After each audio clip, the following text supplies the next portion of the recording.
समुद्र किनारे एक गांव में कृष्णाबाई नाम की बूढ़ी माता रहती थी। वह भगवान श्री कृष्ण की परम भक्त थी।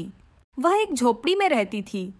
कृष्णाबाई का वास्तविक नाम सुखिया था, पर कृष्ण भक्ति के कारण इनका नाम गांव वालों ने कृष्णाबाई रख दिया।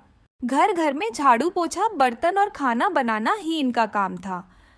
कृष्णाबाई रोज फूलों की माला बनाकर दोनों समय श्री कृष्ण जी को पहनाती थी और घंटों कान्हा से बात करती थी।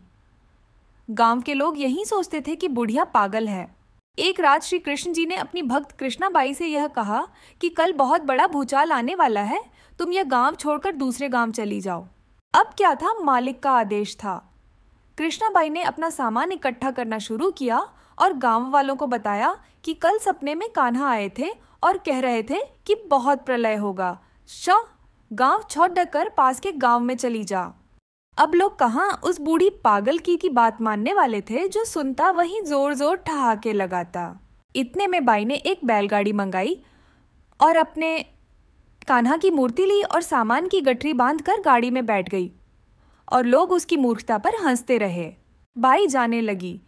अपने गांव की सीमा पार कर अगले गांव में प्रवेश करने ही वाली थी कि उसे कृष्ण की आवाज आई, अरे पगली, जा अपनी झोपड़ी में से वह सुई ले आ जिससे तू माला बनाकर मुझे पहनाती है। ये सुनकर माई बेचैन हो गई और तड़प गई कि मुझसे ये भारी भूल कैसे हो गई। अब मैं कान्हा की माला कैसे बनाऊंगी। उसने गाड़ी वाले को वहां रोका और बदहवास अपने झोपड़ी की तरफ भागी। गाड़ी वाले ने कहा कि माई तू क्यों परेशान है, कुछ नहीं होना। माई ने कहा, अच्छा अब चल और जल्दी से अपने गांव की सीमा पार कर। गाड़ी वाले ने ठीक ऐसे ही किया। अरे यह क्या! जैसे ही सीमा पार हुई पूरा गांव ही समुद्र में समा गया।